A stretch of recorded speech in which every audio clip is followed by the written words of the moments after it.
ఒకేసారి 3-4 మందులు ట్యాంకులో కలిపి స్ప్రే చేస్తున్నారా? ఇలా చేస్తే మీ పెట్టుబడి మొత్తం వృధా అవ్వడమే కాదు, పంటకి మీరే శత్రువుగా మారతారు. అవును, చాలా మంది రైతులు సమయం కలిసి వస్తుందని ఒకే స్ప్రే ట్యాంకులో పురుగు మందు, తెగుల మందు, టోనిక్, చివరకు కలుపు మందు కూడా కలిపి స్ప్రే చేస్తుంటారు.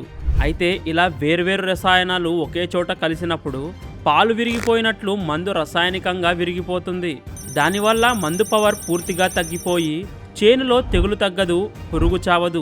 పైగా కొన్నిసార్లు ఆ తీవ్రతకు ఆకులు మాడిపోతాయి. మనం సమయం వృధా అవ్వకూడదని ఇలా చేస్తే మన పెట్టుబడి పోతుంది. అలాగే పంటను మన చేతులారా నాశనం చేసినట్టు ఉంటుంది. అందుకే మీరు 3-4 మందులు ఒకేసారి స్ప్రే చేయాలనుకుంటే జార్ టెస్ట్ చేయండి.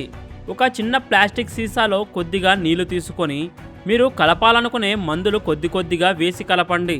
5 నిమిషాల్లో నీళ్లు రంగు మారినా, పాలు విరిగినట్లు గడ్డలు కట్టినా ఆ మందు అస్సలు కలపకూడదు. అలాగే మందు కొనేటప్పుడు షాపు వాళ్ళని అడగండి, ఏ మందుతో ఏది కలపవచ్చు, ఏది కలపకూడదు అని. ముందే తెలుసుకుంటే తర్వాత టెన్షన్ ఉండదు. ఈ చిన్న ట్రిక్తో వేల రూపాయలు ఆదా చేసుకోండి.